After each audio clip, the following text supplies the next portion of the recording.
All right, the season is officially here. Enough with whatever the hell we've been doing for the last 6-7 months here.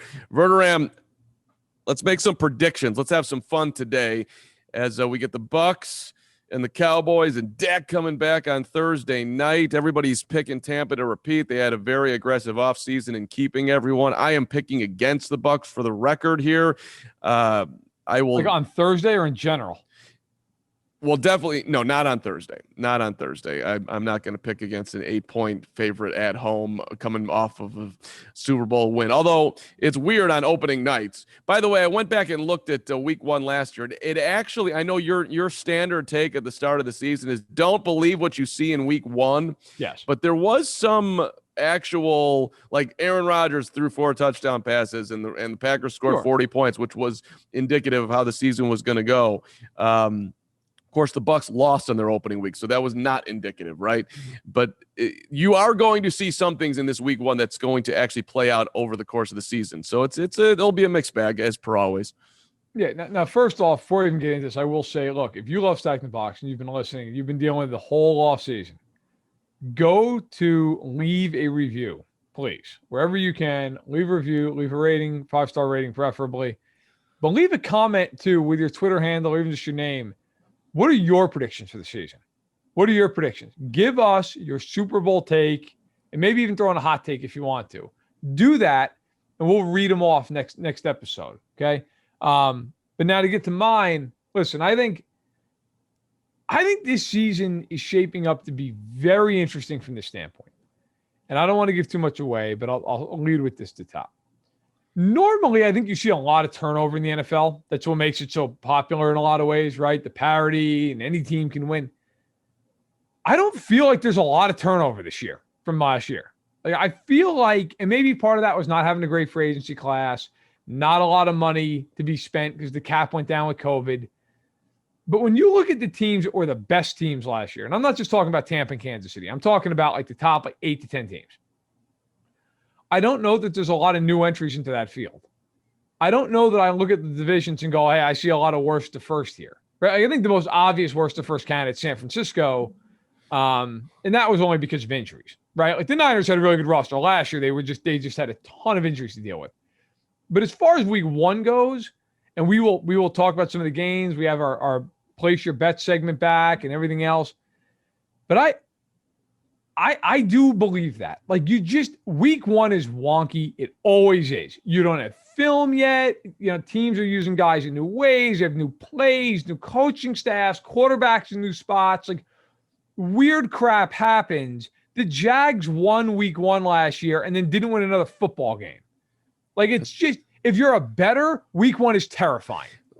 Let's go back in time to that game because I just want to mention my guy Gardner Minshew is going to be huge in Philly. He was 19 of 20 in that game, Verderame. He was. He was terrific. And they won that game, and you're like, oh, and then they literally didn't win another game. That was it. Well, it's interesting that the Texans and the Jags are battling out in week 1. It's brutal. It could be the actual indicator of who ends up with the number 1 overall pick. That is true. They're both in there. I mean, go ahead. No, that is true. I mean, look, you're going to have Urban Meyer. Like I will say this from that game. If Urban Meyer and Trevor Lawrence can't beat Houston, it's going to be a real long year. Like, that's my takeaway from that game. If you can't beat them, and both teams have new coaches, new quarterbacks. So, like, it's even in terms of preparedness and everything else. If Jacksonville, and I don't care that it's in Houston, if the Jags can't go in there and win that game, that's all I need to know about Jacksonville. Even with all I said about week 1, that is the one indicator I'll take from that. It's the Texans part of it. I just find it very sad. The whole, I mean, what's going on off the field with Deshaun Watson is worse than sad. But it's just interesting. I mean, the NFL has done nothing. He's not on the restricted list. The Texans are just not playing him. Tyrod Taylor, you're starting. Go get him. Hopefully you will not have the same treatment from our medical staff that you got in Los Angeles when they punctured your lung trying to give you a pain injection, and go get him. But it's just like basically the NFL's like, you handle it, you do what you think is right, and the Texans are just like, okay, we're not playing him. That's it. Period. Like they could play him if they wanted to. I think it's one of the more bizarre. I mean, maybe there was just an understanding at some point. Hey, we're not going to do anything because we don't want to open up ourselves legally, but please do not play this guy. Do you think that conversation happened? I was just thinking, I think Peter King said that. Peter King did say it. He said it on the Dan Patrick Show, and I want to give credit there, but I've had the same thought over the last couple of weeks.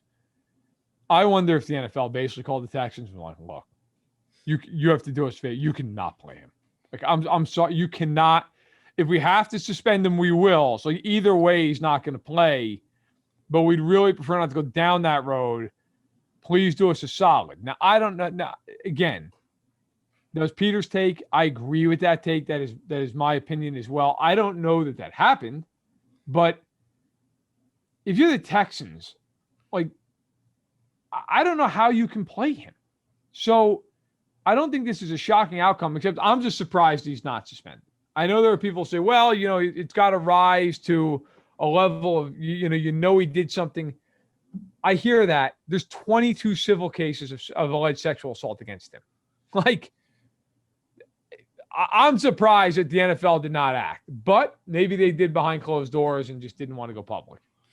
Let's stick in the AFC and do some who are your top contenders here. Kansas City, obviously at the top, right? 17-0. Why not? Let's go and 20-0 for that matter. That's aggressive, but why not? They're the only team that has that chance, right? I tell you, their first 5 games are no picnic. Here are the teams out of the AFC I think can win the Super Bowl. Just by the way, what I would determine a top contender by: Kansas City, of course, Buffalo, and I will throw Cleveland in there.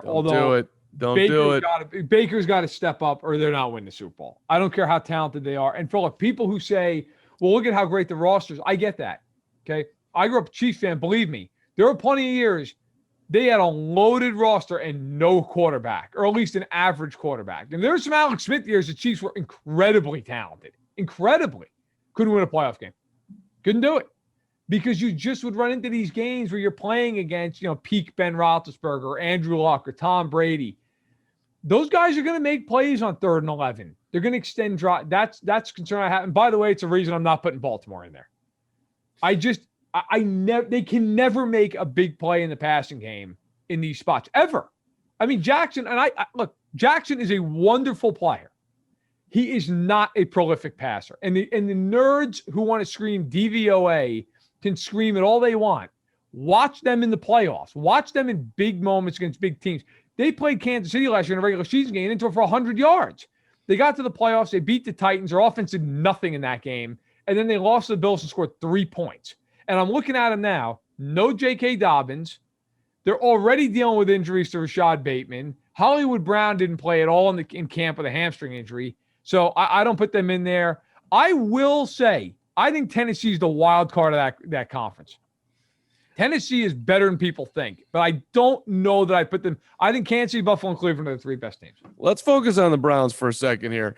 Keys for Cleveland.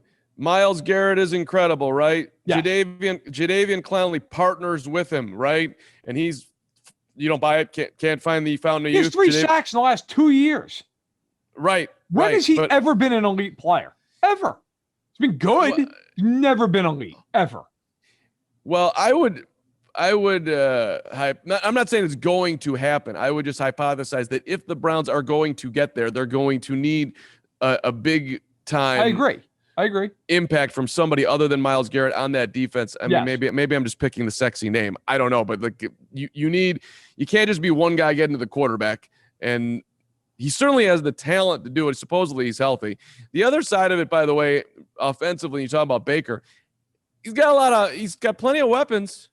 Oh, for Jarvis sure. and Odell and Donovan Peoples-Jones had a great rookie year. I mean, come on. So if he doesn't do it, it's not like he's climbing uphill with the talent around him. So no, he's got a ton of it. Here's very succinctly, my concern with Baker is they need to be able to run the ball. Which, by the way, they will run the ball. They have a great line and 2 great backs. Okay. But when teams are able to get them in obvious passing downs and they can't boot him out of the pocket, they can't get him out of the mark. He's great in those situations. Play action, boot action.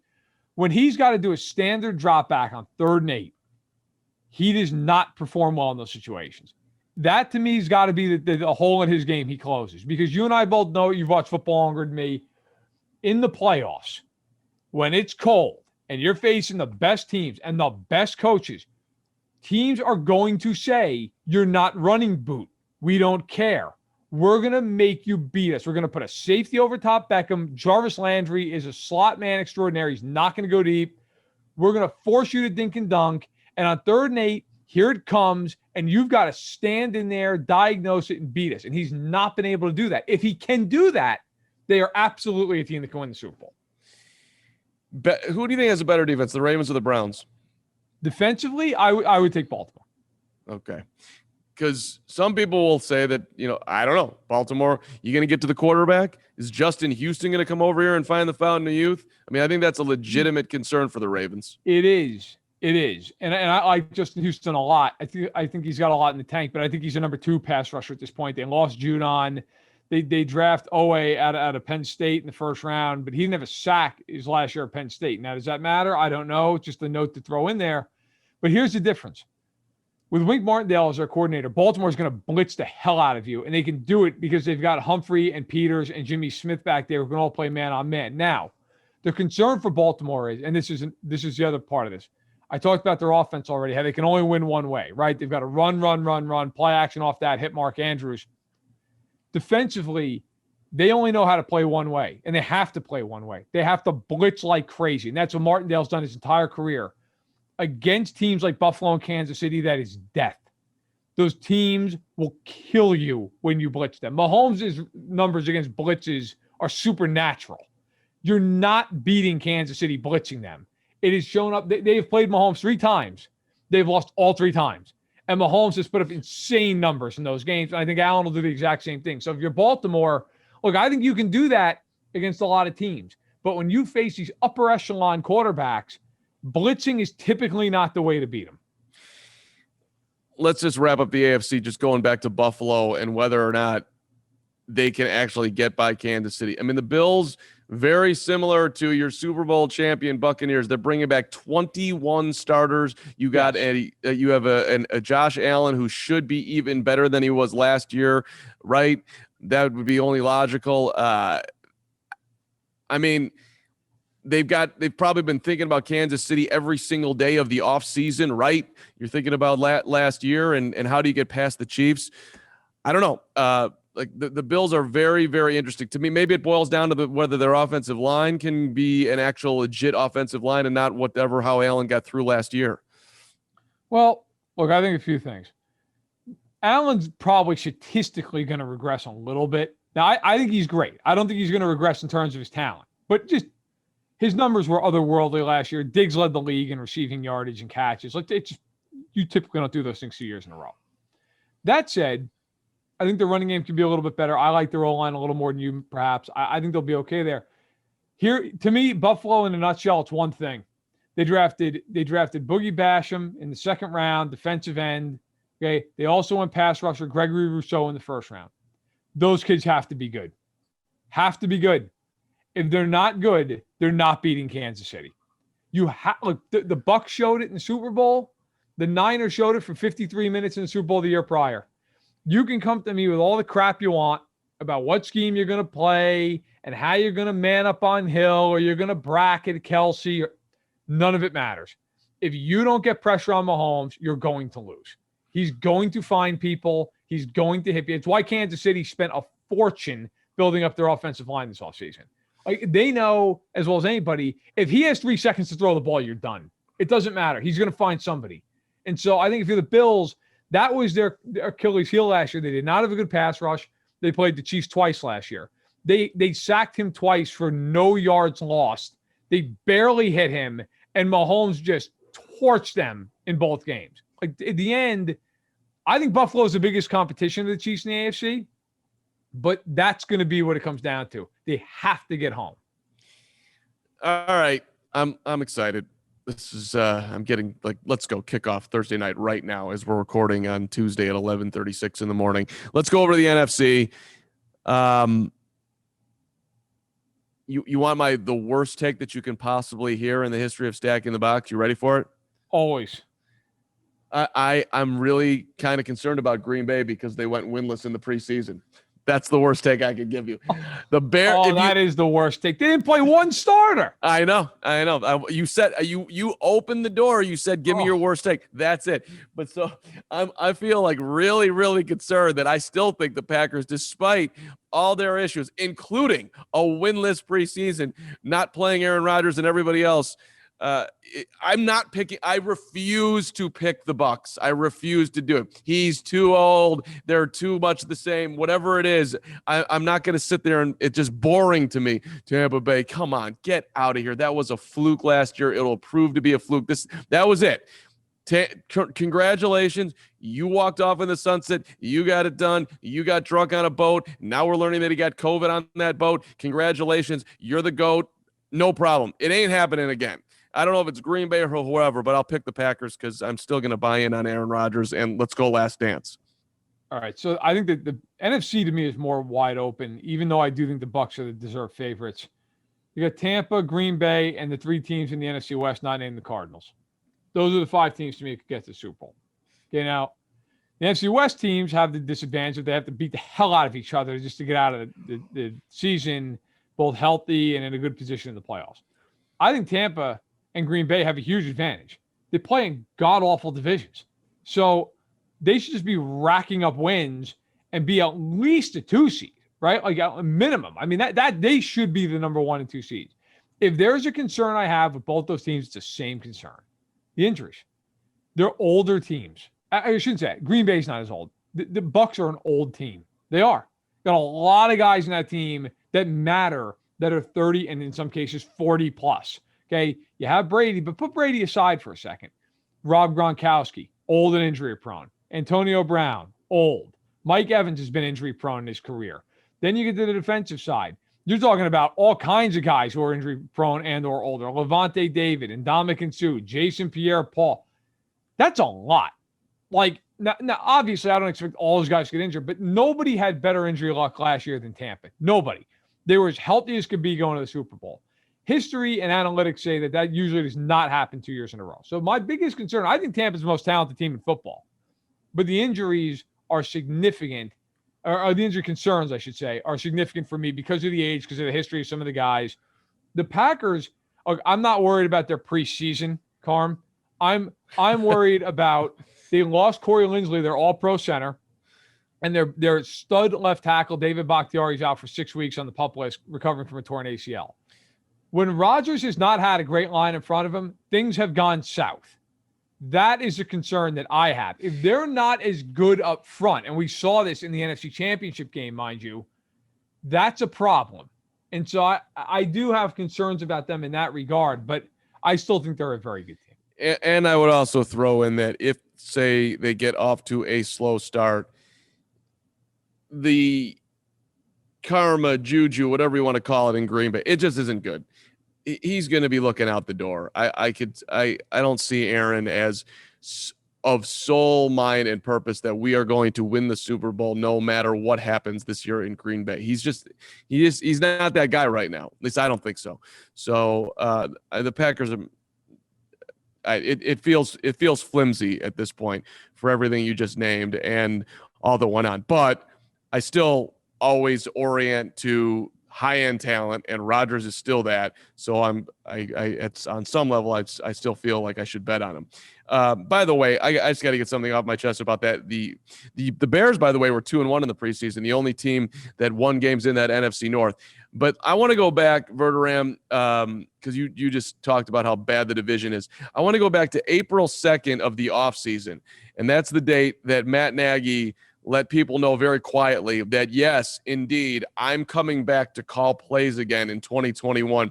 Bill Lazor, even though we were better with you as the offensive coordinator, I'm the offensive guru, so I'm coming back in to save the day.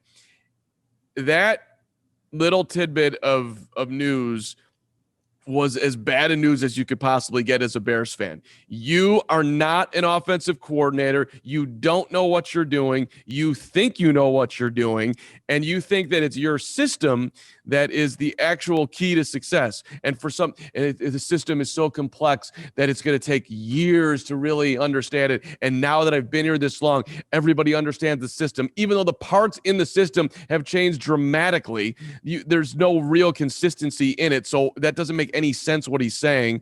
And I'm hearing that he's getting more surly with the reporters out there at Hallis Hall, where the Bears have their practices and training camp. Not a time to get more surly. Yeah, well, not time for that. It's a time to be more chummy. Yeah, this is time to do some more work behind the scenes. This guy, what's the word I'm looking for? Is terrible. I'm not a fan. I think he'd be a great special teams coordinator, but dude, the offense was better when you weren't calling plays. What are you missing? Be the head coach. You're not an offensive guru. It's been proven. Meanwhile, the Bears, and when they play Justin Fields, is very interesting. You're going to lose this bet, even though you probably should win it. Oh, I'm going to win it. He's going to start week 2. Okay. They're going to score 6 points. We're going to get that game a little later. And then they're going to go, oh, geez, you know what, Andy? Listen, we did the best we could. We got to Andy the reins. It's going to happen. You're going to see Andy Dalton getting killed in that game, and they're going to we're not doing that to Justin Fields. We're not going to let him get eaten alive. Well, then what are you going to sit him all year long? Because that ain't changing. That ain't changing. He's going to get the crap beat out of him. You know who else is going to get the crap beat out of him? Trevor Lawrence. And you know what? That's life in the NFL for a young quarterback on a bad team. And I'm not saying it's great, but it's reality. Real quick on the Bears, I'll just say this. I like Nagy more than most in the sense that I just think he's had absolutely no quarterback 3 years, and Pace has done him no favors offensively. Hey, here's Jimmy Graham. Congratulations. That being said, he shouldn't be calling the plays. And when he was in Kansas City, he really didn't call the plays.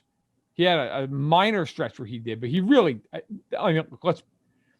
Eric Bieniemy's the first guy that Andy Reid has really been like, here, you have a big say in the offense week in and week out. I don't know that Nagy, other than maybe a week here, a week there, really ever had that. And by the way, that year, the Chiefs started 5-0 and barely made the playoffs and lost to Marcus Mariota at home in a playoff game. So it wasn't as though like their offense was incredible that season. It started out wonderfully and then tanked brutally the entire rest of the year.